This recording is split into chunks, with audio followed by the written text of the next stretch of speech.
read a piece by Matti Friedman. Many of you may know the Atlantic piece that he did, and the previous piece, and I think in the tablet, in fact. And then he gave a lecture in London to the British Israel Action Committee, BIAC, something like that. Anyway, they published Fathom Journal, and Fathom Journal published his speech, and he spoke about the cult of the occupation.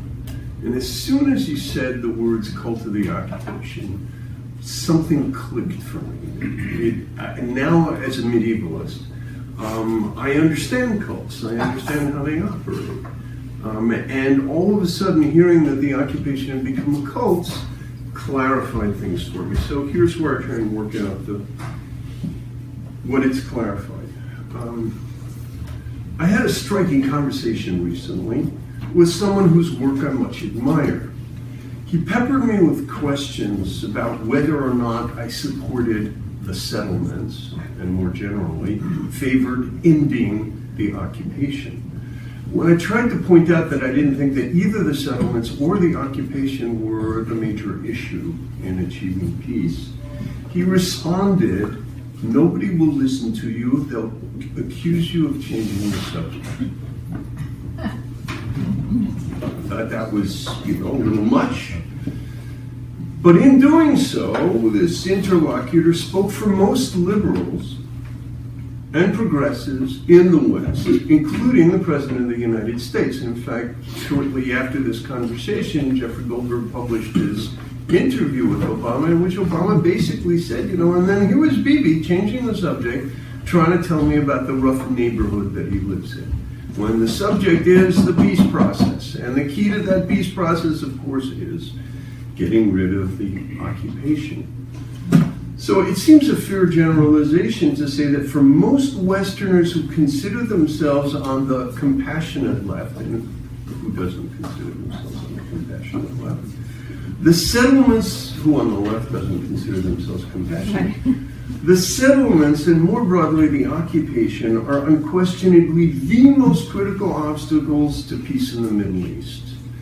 So strong is this belief that when Israel's democratically elected governments refuse to comply with demands to end the occupation, these people grow impatient with Israel.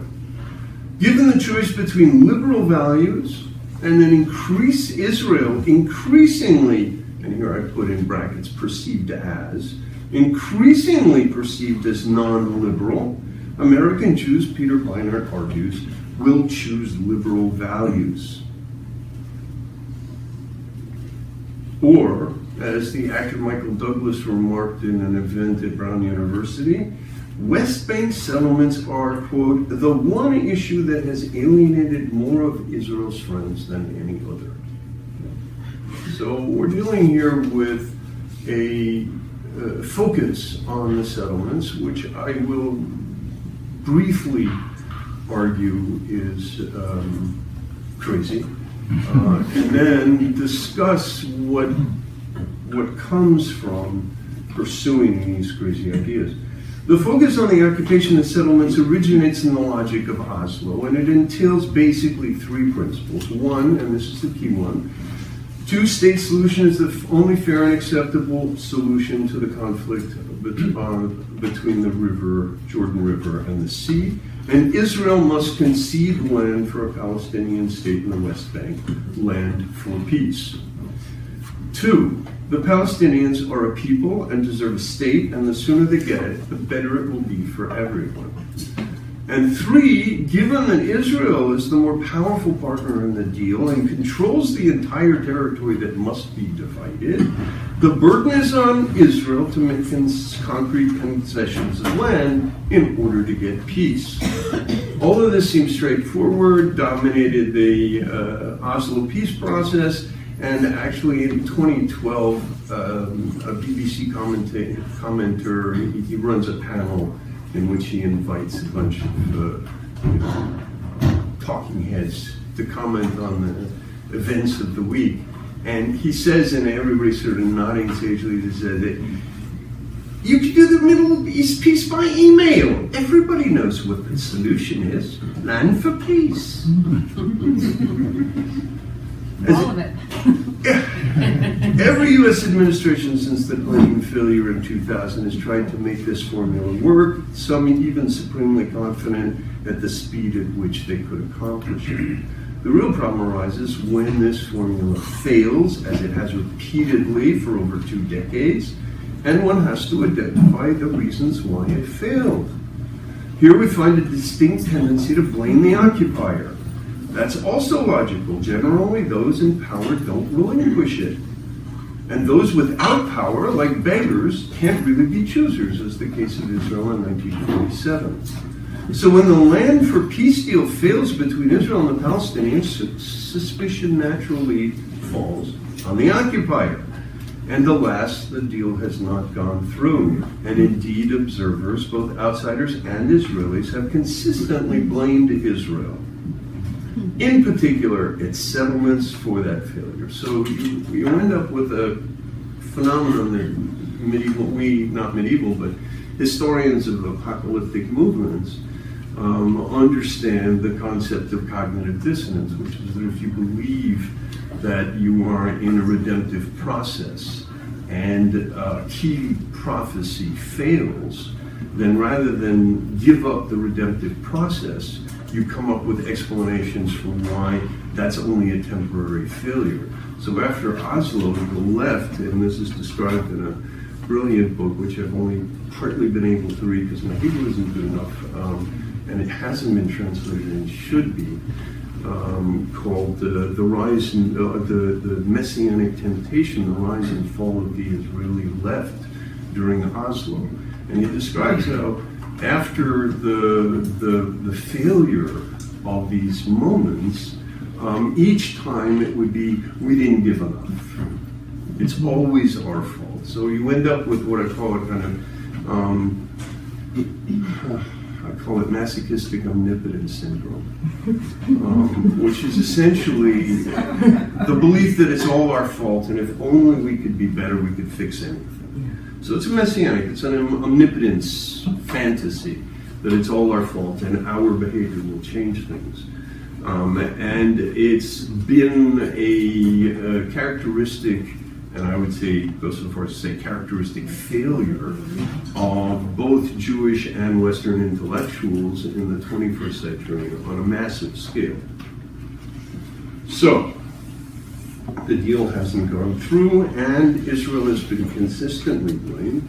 This attitude is widely shared among most of today's progressive information professionals, Middle East experts, NGO activists, mainstream journalists, from the big news agencies, Reuters, AP, AFP, New York Times, BBC, down to most of the reporters in the field covering this asymmetric war, whose frame seems to them at least glaringly obvious, the Israeli Goliath and the Palestinian David. Put bluntly, it's the occupation, stupid. In order to press this peace strategy, however, one must assert categorically that if Israel gives up the land taken in 1967, the Palestinians will agree to a two-state solution, in which Israel and Palestine stand side by side. The more aggressively one presses Israeli concessions down to the last inches, obviously, of the Kotel, including the Western Wall, the more assured one must be in principle that there is a Palestinian partner for peace. How could anyone who does not seek the destruction of Israel possibly argue that Israel should undertake painful concessions if the likelihood of that sacrifice is war? On the contrary, as Haaretz put it just days ago in endorsing Abbas's latest proposal, this is a peace-advancing move. So you have this, in order to claim that the solution is ending the occupation, you have to, but people are very rarely forced to explicitly admit that they are implying that if Israel makes this concession, that will be the end of the conflict. And yet indicators on the ground suggest that this formulation is based on a fundamental terminological misunderstanding of great significance, namely the meaning of the word occupation. For human rights activists, for the progressives, for Haaretz, it's the occupation of the West Bank, beyond the Green Line. As a result, they work tirelessly to preserve that area's integrity as a site for a future Palestinian state and make any trace of occupation and settlement in the West Bank a matter of central importance. To think, noted one settler, if I expand my porch, I'm preventing world peace. And, to some, they are preventing world peace. That is a space reserved for the Palestinian people, and the Israeli-Palestinian conflict is at the heart of all conflicts. So you get really magical thinking, which I don't want to offend anybody, but I feel that in this time of political turmoil, if one has something to say, one should say something. This is characteristic of a kind of magical thinking that I also think explains a lot of the support for both Donald Trump and Bernie Sanders. This is a magical thinking that somehow if we solve the Arab-Israeli conflict, then we can solve, or then all the other conflicts of the world will be solved. Sort of like, what does Luke Skywalker do at the end of the first Star Trek, which is really not Star Trek, Star Wars, which is really the fourth Star Wars, where he, hits that one point and blows up the Death Star. We're the point that needs to be hit to blow up the American imperialist hegemonic Death Star. Okay, in Tuvia Tenenbaum's Catch the Jew, the vast majority of Westerners engaged in doing good in the West Bank operate from and continuously articulate this point of view. They fight for the victim, the Palestinians, against the oppressor, the Israelis, who deny their rights. They have maps of the state for whose existence they struggle, and they support the cult by documenting Israeli violations of Palestinian victims' rights with about as much care as they ignore Palestinian violations of Palestinian rights and their dreams of one day denying Jews their rights. Let's call this the Green Line Peace Plan. Israel withdraws from the occupation, end of conflict, land for peace. But when one turns from the Western presentation of how Palestinian leaders think to the way that Palestinian leaders speak, or here I'm saying, if you don't visit regularly or you're not on the mailing list of Palestinian Media Watch and Memory, you're not doing yourself a favor. If we listen to how they speak, Ashkelon, Tel Aviv, Haifa, they're all occupied territory. And putting an end to this occupation, and by that they mean the existence of autonomous Jews in the land between the river and the sea, putting an end to that is, in fact, their goal. So the PLO even has a name for a two-stage strategy in which they'll take what they can get, and this comes there, they first articulated in 74 after the failure of the 73 war to get rid of the Jews. So they say, okay, we'll take whatever we can get and we'll use it as a launching ground to go further. And so from that point of view, the most moderate Palestinian position that we can locate, articulated in Arabic, is a position that basically says, if Israel gives the land back, we'll use that as a staging ground for further attacks on Israel. So I think it's fair to call that land for war.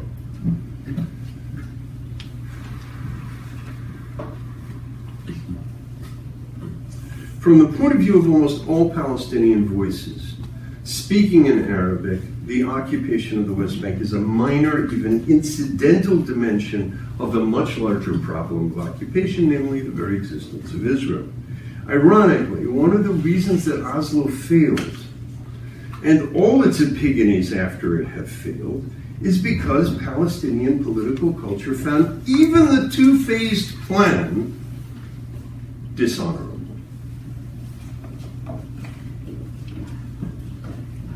Too demeaning, because it meant seeming to make concessions to Israel. One of the primary complaints of both Hamas and Edward Said,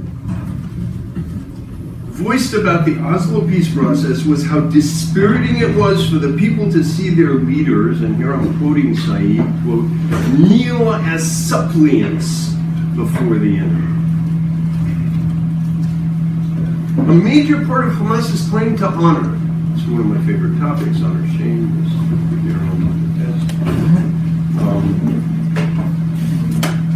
one of the major dimension of Hamas's claim to honor vis-a-vis the shameful PLO came from its refusal to accept compromise, even to talk with Israel, and to pretend to nonviolence. Real men fight, and even children know that cowards talk. As the Arabic slogan, much in favor at the beginning of the Second Intifada, runs, that which was taken by force must be taken back by force. Sensitive to the honor group's fundamental rejection of any compromise with Israel, even Western-designated moderate Palestinians like Arafat and Abbas have rejected major chances to set in motion the two-state process. In other words, back in 79, in 2000, and 2008, and throughout the Obama administration, the Palestinians were offered opportunity after opportunity to take what they could get, and, very little imposition on their ability to then continue to wage war on Israel. So it seemed like, from a strategic point of view, this is insane behavior. It only makes sense from the point of view of honor shame, in which even pretending is shameful. And that's what happened to Arafat. So I gave his speech in the Johannesburg Mosque about, it was a Trojan horse, because after he signed Oslo, the Muslim world looked at him as a traitor.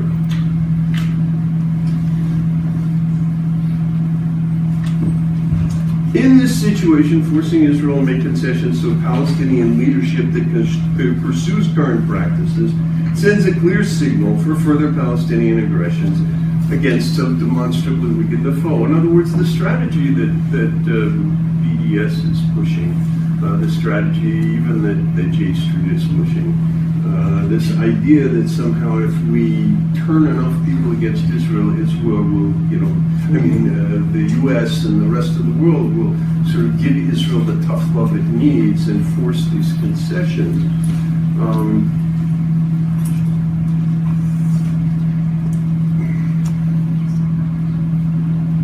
Is designed to encourage the warlike response of the Palestinians to those concessions.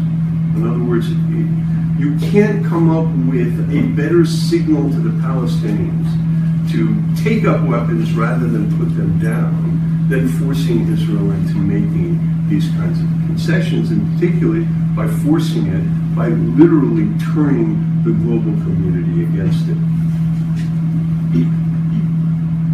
In such a situation, one wonders why there's even a Palestinian state at all. Why would this be a priority? Who would come up? 92, 93, we didn't even know about global jihad. But in 2016, who thinks that a Palestinian state created now would do anything but destabilize the region even more than it already is? So we're talking about, how can I put this, a kind of, to be British and dry about it, a counter-indicated strategy. So, and this is particularly true, of course, when you look beyond to ISIS and so on and so forth. In such conditions, the creation of a Palestinian state now would be disastrous for the whole region. And when one considers the symbolic impact of the blunder of creating a Palestinian state as a magnet for jihadis who want to fight against Israel and stuff, on strengthening and spreading the jihadi apocalyptic, I didn't know exactly, on spreading the apocalyptic meme of a global caliphate, the disastrous results of this policy threaten to spread the world over. not land for war, but land for global jihad. Now, one can legitimately differ on these matters, and I say that just to be polite. I really think that anybody who can look at the situation and say, yeah, Palestinians will come around if you give them what they're asking for. Really, well, that's why my book is entitled "There's This One, Because We're So Stupid."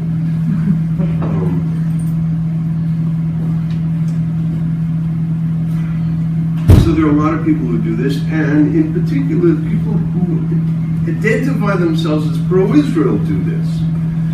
J Street, in particular, it's the columnist Akiva Eldar, who argues that the very terrorism that most Israelis take to indicate the implacable nature of their enemies and their reason for not being able to make concessions is in fact the product of the poor Palestinians' desperation and not being able to fulfill their national desires the way that the left knows that they mean to do.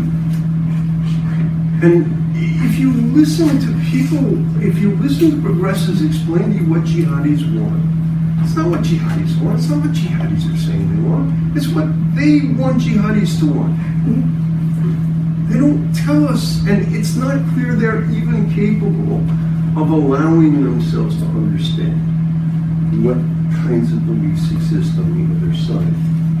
It's not desperation, it's aspiration. We are dealing with a generation of frustrated people. Why are they frustrated? Because they can't get rid of us.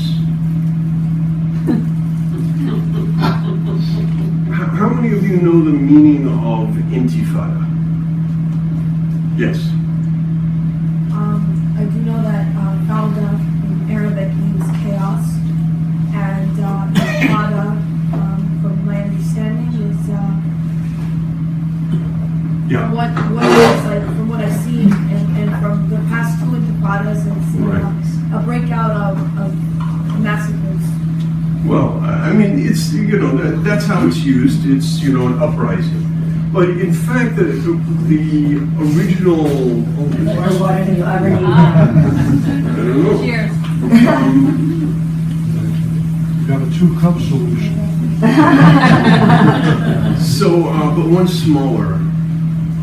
So intifada, as I understand it, because I'm not an Arabic speaker, but as it was explained at the beginning, also Gaza too.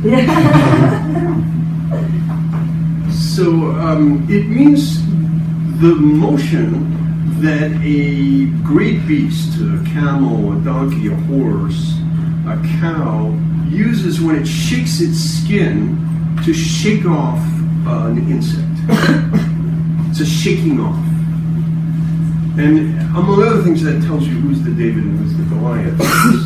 From their point of view, not from the point of view of the left, but from their point of view, not from... When I say the left, I mean basically this progressive, global progressive left, self-identified, that believe that they are sort of the moral guides of the 21st century. So they tell you that it's an uprising against the Goliath, Israeli, and so on. But in fact, Israel is the gnat, and the shaking off is supposed to chase it away. And when it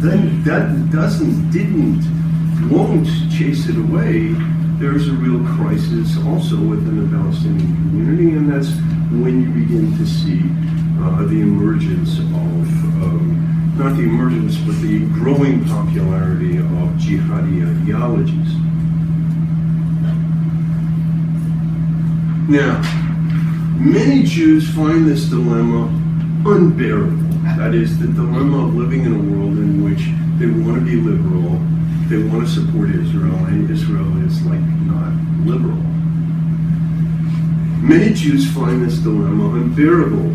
They either ignore the remorseless hostility to Israel and push her to behave liberally in a zone deeply hostile to liberal values, or they allow a bad situation to worsen, the occupation, reluctantly siding with Israel, which behaves in ways seemingly profoundly at odds with their liberal values. With the consistent failure of Green Line peace efforts, the response has consistently tended towards greater impatience with Israel. I'm repeating myself, but this is important. I mean, in fact, I'm referring to a particularly loathsome article by a guy named Larry Dürfner, who writes for 972 now. And it was, along with Akiva Eldar, it's the same kind of thinking. And basically what he said is, I'm growing increasingly impatient with Israel, and although I don't like the people I'm getting into bed with in the BDS movement, basically it's better than the option of the occupation, which is just unbearable. Largely, this desire to force Israel into the concessions it unreasonably refuses to make translates into the effort to turn Western powers and world opinion against Israel. A progressive Jew, somebody on my class list, wrote to the list about how he hopes that Obama will use the remaining period of his presidency to pressure Israel. I just wish Obama would use his time in pushing Netanyahu towards a reasonable compromise with the Palestinian people. And mind you, this guy's no dope. This guy is no dope whatsoever, but a reasonable compromise on Palestine, probably through approving a tough resolution at the UN Security Council, probably after the November elections. In other words, Obama's parting scorpion kiss, would be to stick it to Israel and to, yet one more wall protecting Israel from the insanity that faces it will be down. So certain is he that this email solution is reasonable that he's willing to mobilize international forces against Israel. For some, the cognitive dissonance involved in realizing that the liberal strategy will not work becomes unbearable. Some resolve this by adopting what Matti Friedman calls the cult of the occupation, where the Israeli occupation becomes a symbol, a manifestation of an evil so great that it must be opposed at any cost. Here the occupation becomes a goal and not a means. Right? So Friedman describes, so prevalent has this kind of thinking become that participating in liberal intellectual life in the West, and I can attest to this at a not particularly radical school, Boston University, but so prevalent has this kind of thinking become that participating in liberal intellectual life in the West increasingly requires you to subscribe at least outwardly to this dogma, particularly if you're a Jew and thus suspected of the wrong sympathies. Everybody here has the wrong sympathies. If you're a Jew from Israel, your participation is increasingly conditional on an abject and public display of self-flagellation. Your participation is increasingly unwelcome. Advocates of intersectionality. How many people here know what intersectionality is? Okay, so intersectionality, just briefly put, is that all forms of oppression are interconnected. And once you've identified the sort of key players that are involved, everything then becomes the result of the same process. So this is what's enabled the argument that, made it Black Lives Matter, pinkwashing? Yeah, Black Lives Matter, Palestinian Lives Matter, pinkwashing as well. But essentially, that's how you can get things like Gays for Palestine, which represents... Or Ferguson is house. Right, Ferguson, that's the word I was looking for. Okay, so this intersectionality, we're on the wrong side of the intersection. We are white, we're privileged, and therefore whatever we get we deserve, and whatever we do is bad. Advocates of intersectionality have identified Israel as a worldwide purveyor of oppression, the epitome of racist, imperialist, apartheid, colonialist, whatever, that the ideology has now, and that ideology has now penetrated the highest levels of J Street, where J Street U recently elected as president a Muslim woman who is a perfect spokesman for this worldview. And that is the new head of J Street. And if you speak to students who are at J Street U, they will tell you how proud they are that they have a Muslim who is the head of their organization. Look at how open we are. There was in the 60s, 70s, all those years tend to blend together, there was a bumper sticker that said, "The mind is like a parachute. It only works if it's open." Right. To which the response was, "Yeah, but it only works once if it can't close." And in fact, in doing so, progressive members of the cult of the occupation ally themselves with the very forces of Palestinian irredentism that give Israelis reservations about the two-state solution. In other words, rather than listening to Israeli concerns, this argument, frustrated in achieving its simple, emailable solution, ends up supporting those who would, and here I'm quoting a sign from one demonstration, destroy Israel for world peace. And this isn't just a Palestinian problem, it's a goal that permeates the Arab and Muslim world. Indeed, it lies at the core of global jihad. Hence a goal that is problematic not just for Israel, but for the whole world, including non-triumphalist Muslims. So the real problem here is that by adopting this narrative in which Israel is, by adopting the cult of the occupation, the left has essentially aligned itself with the war goals of jihad. Right? Now, they seem to think that they're the ones who are running this particular alliance. Just like if you read, and I recommend that you all go back and read Batya al-Shirabia, 2005, which is now sort of like, hello. If you read Arabia, you realize that the Europeans are making this deal assuming that they are so vastly superior, both morally and civilizationally and culturally, to the Muslims with which they're making this deal, that they don't even have to think twice about these people. And what you have here is people, the left, joining in an apocalyptic narrative in which Israel is the bad guy, the Antichrist, in secular terms the Nazi, in Christian terms the Antichrist, and in Muslim terms the Dajjal, right? The sort of evil figure who has to be destroyed in the final apocalyptic battle. And you've got the left literally adopting an apocalyptic narrative, identifying a real-life apocalyptic enemy, namely us, and in the process, immensely empowering an apocalyptic narrative amongst jihadis that targets them as well. So if you will, this is a kind of own goal behavior. They're actually, and I've said this about the journalists, but I'll say it about the entire profession of information professionals who have had a huge impact on the course of the 21st century. They have essentially been conducting own goal war operations for the enemy.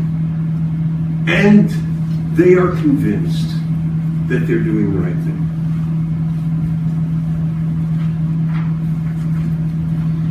So, where do we go from here? What do we do with members of the cult of the occupation? Mati, for one thing, we have to recognize that we're dealing with a religious phenomenon. Mati Friedman notes, as usual with Western religions, the center of this cult is in the Holy Land. The dogma posits that the occupation is not a conflict like any other, but that is the very symbol of the conflict, that the minute state inhabited by a persecuted minority in the Middle East is in fact a symbol of the ills of the West: colonialism, nationalism, militarism, and racism. In the recent riots in Ferguson, Missouri, for example, a sign hoisted by marchers linked the unrest between African Americans and the police to end African Americans and the police to the ending Israeli rule over the Palestinians. So,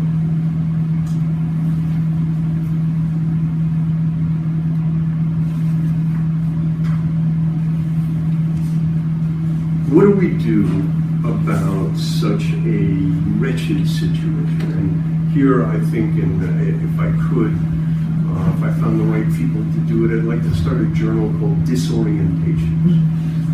Because essentially, since the beginning of the 21st century, the West has been thoroughly disoriented in its understanding of what's happening and in the range with which it will permit possibilities to be discussed. So I think that we have one advantage, which is an unfortunate advantage, and that is that things are only going to get worse. In other words, Brussels is not the last attack on Europe. San Bernardino is not the last attack on the United States. We are entering, I think, certainly the Middle East is entering basically a 30 years war. I mean, I use that because we have the Western conflict. It's possible it will go beyond that. But we're dealing with a situation in which we're looking at an ongoing war, and I suspect that in the next 2 to 3 years, let's say outer range is 5 years, that war will hit Europe at least. That is to say that there will be regions that have seceded from Europe and are in outright hostile relations with Europe, and Europe won't know what to do. On the right or the left? What do you mean, Europe on the right or the left? Well, they're going to be The liberal, Muslim side. or what kind of states are going to be? Nazi states, or Muslims. No, Muslims. ISIS. Muslim. Muslims. In other words, there will be these zones urbaines sensibles, these no-go zones, which the media insists on telling us don't exist, are metastasizing, and they will become small, like Hamas stands. And because Europe is imposing on itself the same kinds of restrictions that it imposes on Israel, it's unable to resist this. So I think we're looking at a very serious decline in its quality of life for more than just economic reasons coming ahead. Now, but on the other hand, what that means is that the denial that Europeans have been in and Westerners have been in about the nature of this threat is going to be increasingly, it's going to wear thin. And we're going to get more and more people who are waking up and saying, I want to understand what's going on. And I think that one of the main... Well, let's put it this way. If you had a debate at Oxford on whether it was too late or not, and I had my choice, I'd go for too late. But Oxford, that is. yeah, in other words, if it were like a major debate, which side has the better case to make? Too late definitely has a better case to make. I mean, it's disastrous. This stuff, the warnings came out in 2005 with Arabia, while Europe slept, and America alone, and Londonistan and stuff. This all came out in the mid-aughts. And it was all dismissed as a bunch of right-wing, loopy, conspiracy alarmist nonsense. And now it's a whole lot later, possibly too late. It's never too late, but the costs are constantly rising. I mean, it's like the 30s with Hitler. If the war had happened at the beginning of the 30s, there wouldn't have been 40 million dead. But it wasn't. It was delayed and delayed and delayed. The longer it was delayed, it wasn't that it was too late to defeat Nazism. It was just that the cost of defeating Nazism was rising all the time. And that's the situation I think we're in. And I think we need to mobilize in the sense of getting a message out that says, and I got to tell you, I'm not very good at this. And the title of my book will tell you why. I was not very popular amongst my colleagues at BU. Nobody wants to be told they're dupes. In fact, this paper that I just gave you, I submitted to a journal, and the guy wrote back and said, "Why would I publish this? You're calling me a dupe." And I said, "Are you saying it hurt your feelings?" But Is useful idiot better? I actually prefer useful infidel. Yeah, I think that's the 21st century version, and what's so striking about the 21st century version is at least the useful idiots of the 20th century had a pretty ideology to go to lie for, right? They really believed, well, some of them really believed that communism was, a redemptive fantasy. I have a chapter on the communists and another chapter on Marx in my book on millennialism. They really thought they had a collective, redemptive, historical task to play. But the useful infidels are shilling and misinforming and misleading on behalf of a really ugly ideology. I mean, this is the worst of the Middle Ages. When Quentin Tarantino talks about getting medieval on you, they want to get medieval on us. This is theocracy. This is